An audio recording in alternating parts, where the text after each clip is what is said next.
नमस्कार, प्रणाम। हम हैं अमित पांडे। कॉन्फिडेंशियल फाइल भोजपुरी में रवा सबके बहुत बहुत स्वागत बा।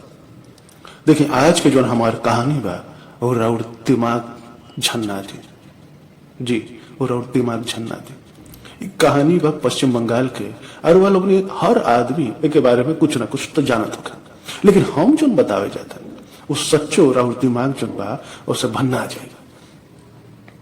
एक कहानी बा पश्चिम बंगाल में लागल आग के। बांग्लादेशी स्लीपर सेल्स के खतरनाक साजिश के बे ऑफ बंगाल में खेलल जा रहल एगो बहुत बड़ जियो पॉलिटिकल दांव के तक कमर कसली। काहे कि ई जो वीडियो बा तनी लंबा तो हुई, लेकिन दिल दहलावे वाला बा।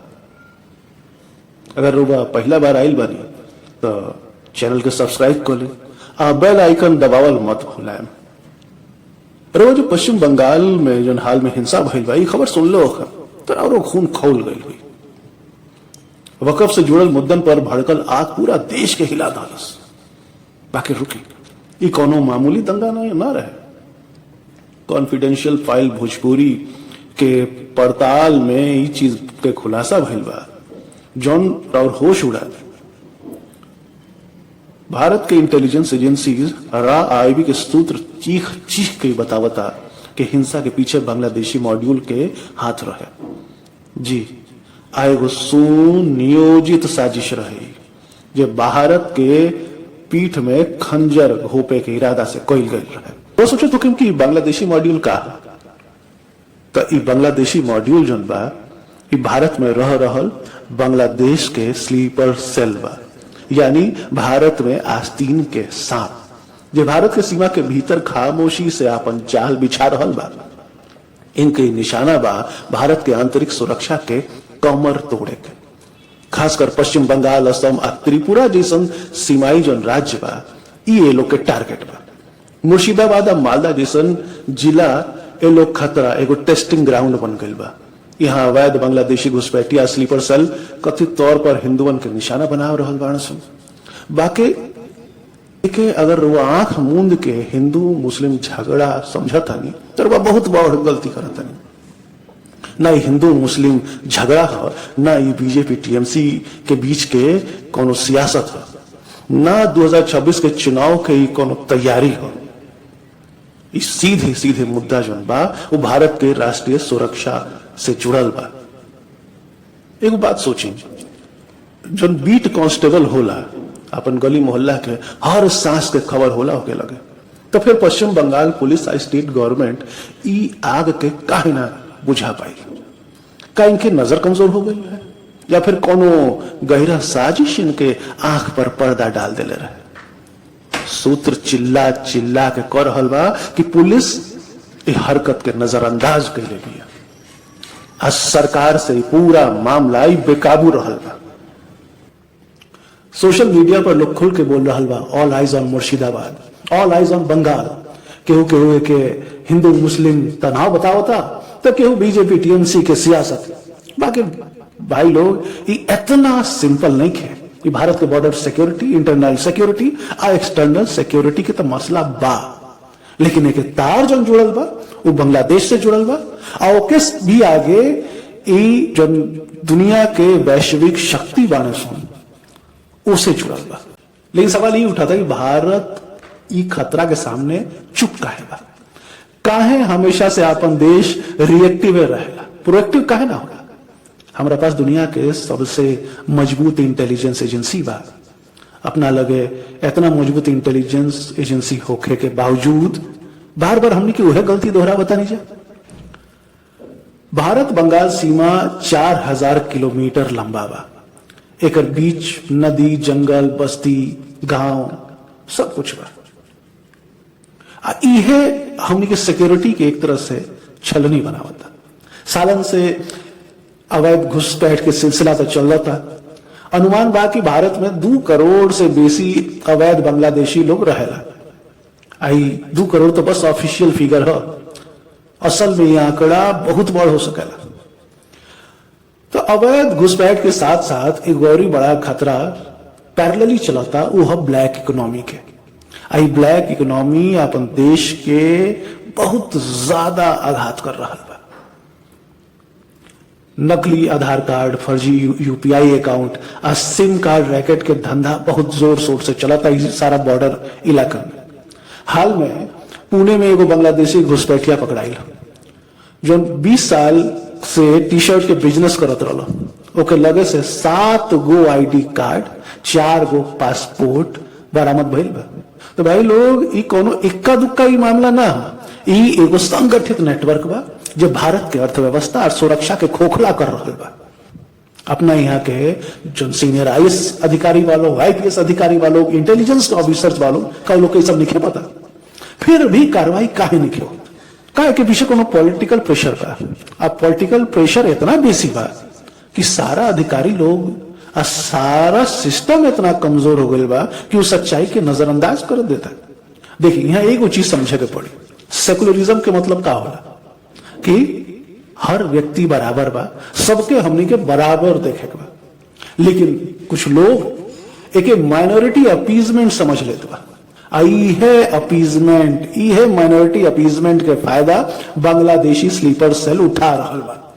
जौन भारत खतरा ये बहुत ही बड़ा खतरा के विषय बा। आई भारत के अस्मिता सुरक्षा के बात हो, ई कोनो पार्टी के, कोनो धर्म के, कोनो संप्रदाय के बात ना हो। हमने ई सिनेरियो तो बुझ गए। अब हमने के थोड़ा सा बाहर निकले के अब देखे के कि आखिर जियो पॉलिटिकल रोल का बा में। आई जियो पॉलिटिकल रोल आखिर चल कहाँ रहा बा।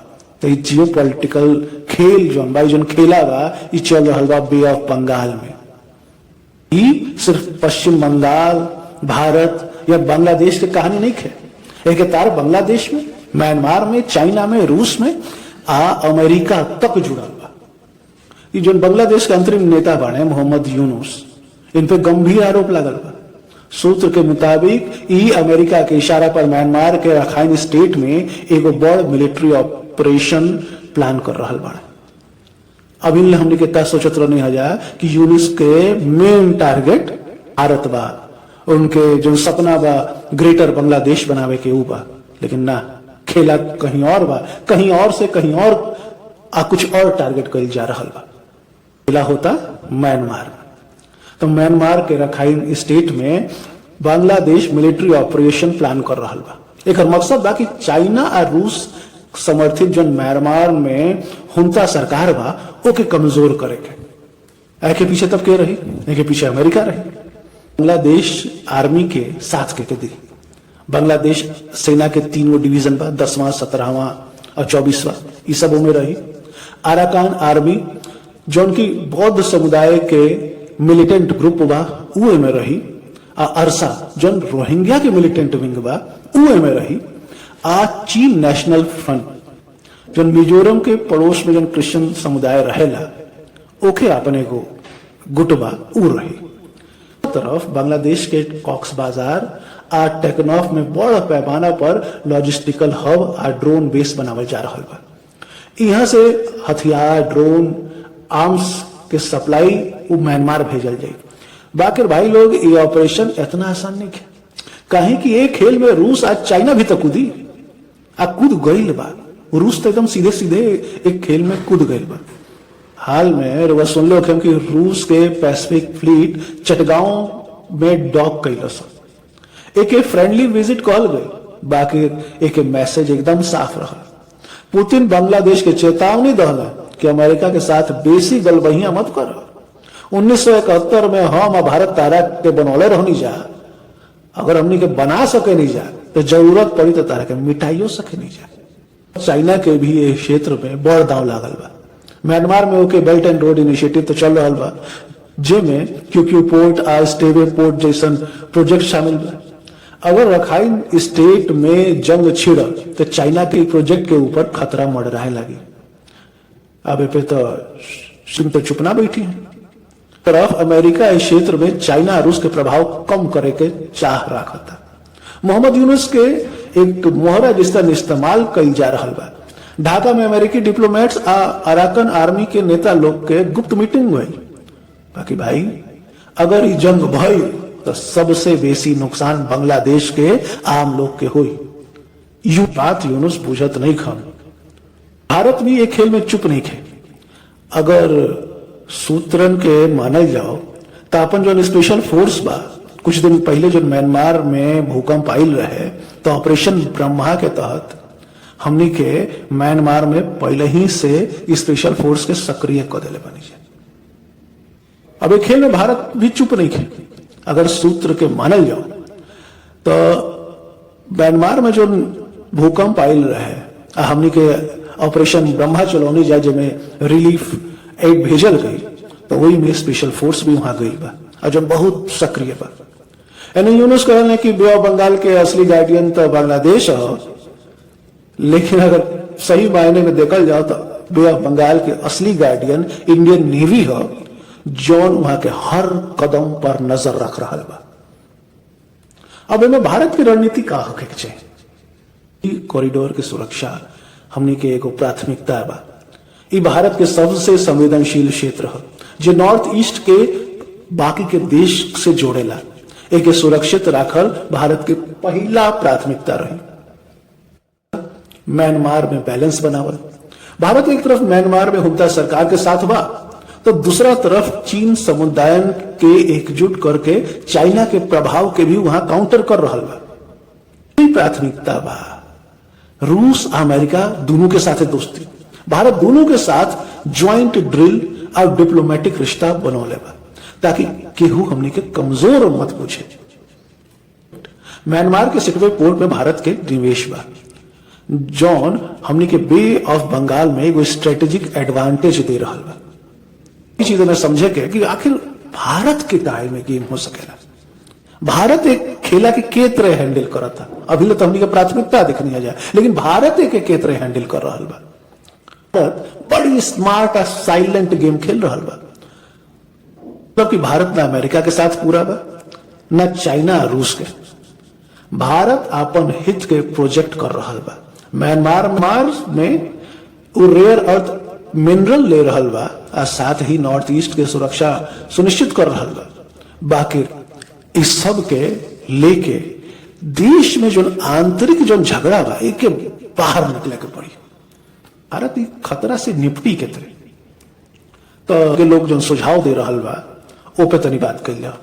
कुछ लोग कहता कि स्मार्ट फेंसिंग होके चाहिए, जो एआई पावर्ड कैमरा ड्रोन से हर कदम पर नजर रखे, बीएसएफ के ताकत दहल जाओ, बॉर्डर सिक्योरिटी फोर्स के बजट और टेक्नोलॉजी में इजाफा कर जाओ, रोके खतरा बांग्लादेश के साथ ज्वाइंट पेट्रोलिंग और डिपोर्टेशन जैसा समझौता कई जा सकेला, जो अभिन के सिचुएशन में तनी मुश्किल बुझाता कहे से कि यूनिस तो अपना के गार्जियन बुझे लागल बाने खरी।